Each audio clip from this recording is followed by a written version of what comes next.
Everyone, welcome to KTV Telugu. KTR, Harish Rao చెరో పక్క దూకుడును ప్రదర్శించిన ప్రయోజనం కనిపించలేదు. రేవంత్ రెడ్డి మాస్టర్ క్లాస్ ముందు వాళ్ళిద్దరి ఆవేశపూరిత ప్రకటనలు పనిచేయటం లేదు. దాంతో ఇక లాభం లేదని కేసీఆర్ డిసైడ్ అయ్యారు. స్వయంగా రంగంలోకి దిగి పాత ఫార్ముని ప్రదర్శించాలని, శత్రు సైన్యాలను చీల్చి చెండాడాలని తీర్మానించారు. త్వరలోనే కేసీఆర్ విశ్వరూపం చూపిస్తారని పార్టీ వర్గాలు అంటున్నాయి. మరి ఆ పని అంత సులభమా? రేవంత్ రెడ్డి నోరు మూహించటం అంత ఈజీయా? సీఎం పదవిని చేపట్టినప్పటి నుంచి రేవంత్ రెడ్డి యమస్పీడ్లో ఉన్నారు. బీఆర్ఎస్ను చీల్చి చెండాడుతున్నారు. మేడిగడ్డపై సిట్టింగ్ జడ్జ్ విచారణ, ధరణి పోర్టల్ సంగతి తేల్చడం లాంటి అంశాల్లో తనదైన వేగాన్ని ప్రదర్శిస్తున్నారు.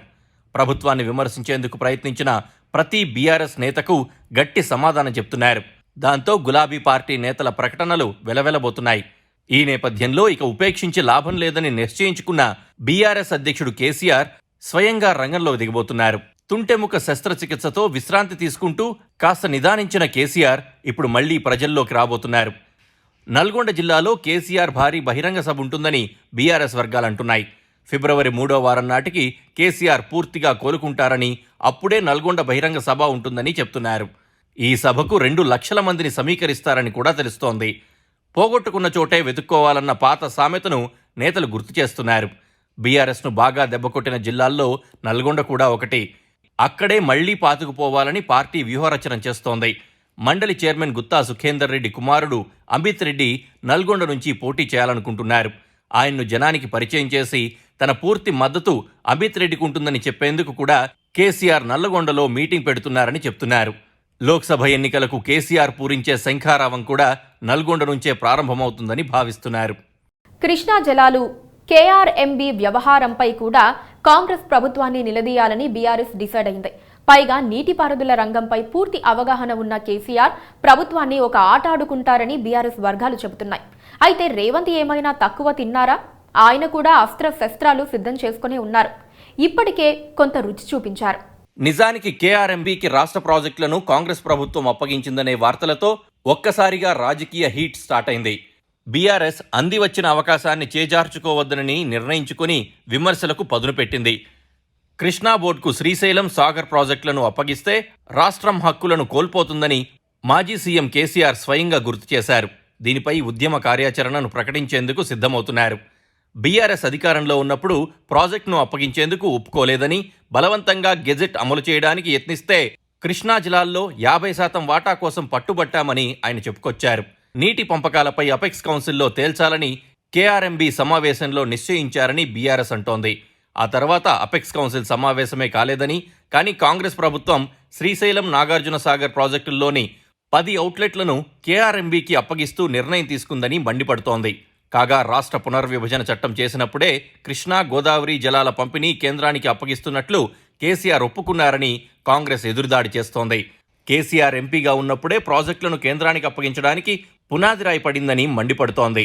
ఈ దారు దోపిడీ, జల దోపిడీ జరగడానికి కారణం కల్వకుంట్ల చంద్రశేఖరరావు. ఈ కల్వకుంట్ల చంద్రశేఖరరావు అటు చంద్రబాబు నాయుడుతో, అంతకంటే ముందు రాజశేఖర రెడ్డితో, ఆ తర్వాత జగన్మోహన్ రెడ్డితో ఒత్తిడికి లొంగియో, పదవులకు లొంగిపోయో, లేకపోతే కాంట్రాక్టర్లు ఇచ్చే కమిషన్లకు లొంగిపోవడంతో ఈరోజు తెలంగాణకు తీరని అన్యాయము. కృష్ణానది జలాల మీద ఆధారపడ్డ ప్రాజెక్టులన్నీ కూడా ఈరోజు ఎడారిగా మారుతున్నాయి.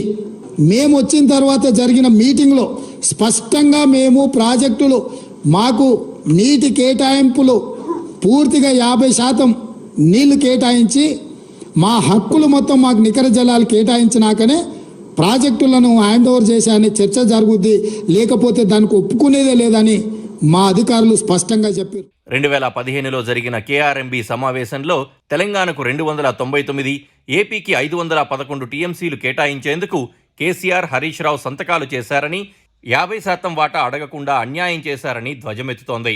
2022లో కేఆర్ఎంబీకి 15 ప్రాజెక్టులను అప్పగిస్తున్నామని సమావేశంలో కేసీఆర్ అంగీకరించారని, ఇప్పుడు డ్రామా చేస్తున్నారని సీఎం రేవంత్ రెడ్డి ఆరోపిస్తున్నారు.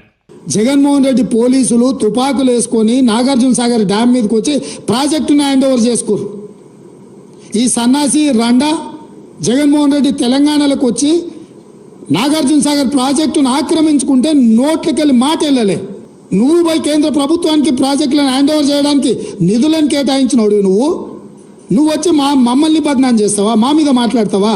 నల్గొండ జిల్లాకు నిరసన కంటే ముందు అసెంబ్లీకి రా, అసెంబ్లీలో చర్చ చేద్దాం, ఇవన్నీ ప్రజలకు చెప్దాం తారీఖులతో సహా. ఏ రోజు ఏ ప్రాజెక్టులు మొదలైనవి, ఏ ప్రాజెక్టులు పూర్తయినాయి, ఎవడు ద్రోహి, ఎవడు తెలంగాణను ముంచిండు, ఎవడు తెలంగాణ ప్రజల్ని వంచిండో 100% ప్రజలకు వివరిద్దాము. కేసీఆర్ మళ్ళీ గందరగోళపరిచి మోసం చేయాలని నాటకాలు ఆడుతుండ్రు. నిన్నమన్న కొడుకు అల్లుడు బిడ్డ మాట్లాడిరుగా చిన్నగా చూస్తున్నాడు, చిన్నగా రంగంలోకి ఎట్లొస్తే బాగుంటుందని. నువ్వు రావాలి, చర్చ చేయాలి, మేము సిద్ధంగా ఉన్నామని చెప్పి మీ ద్వారా చంద్రశేఖరరావుకు తెలియజేస్తున్నాం. పుండు మీద కారం చల్లినట్లుగా సీఎం రేవంత్ రెడ్డి ఇప్పుడు కేసీఆర్, జగన్ రెడ్డి ఇద్దరిని కలిపిదిడుతున్నారు. కేసీఆర్ తన స్వప్రయోజనాల కోసం నదీ జలాల హక్కులను జగన్ కు అప్పగించారని అంటున్నారు. పోతిరెడ్డిపాడు, రాయలసీమ ప్రాజెక్టులకు నీటి తరలింపునకు కేసీఆర్ గ్రీన్ సిగ్నల్ ఇచ్చారని ఆరోపిస్తున్నారు. కృష్ణా, గోదావరి 2 నదులపై హక్కులు పోగొట్టుకునే పరిస్థితిలో తెలంగాణ ఉందంటే అది కేసీఆర్ చేసిన మోసమేనన్న రేవంత్ రెడ్డి ఆరోపణ. వీటన్నిటికీ ఇప్పుడు సమాధానం చెప్పబోతున్నారని, దశాబ్దాలుగా కాంగ్రెస్ పార్టీ తెలంగాణకు ద్రోహం చేసిన తీరును వివరించబోతున్నారని బీఆర్ఎస్ వర్గాలు అంటున్నాయి. చూడాలి మరి ఏమవుతుందో.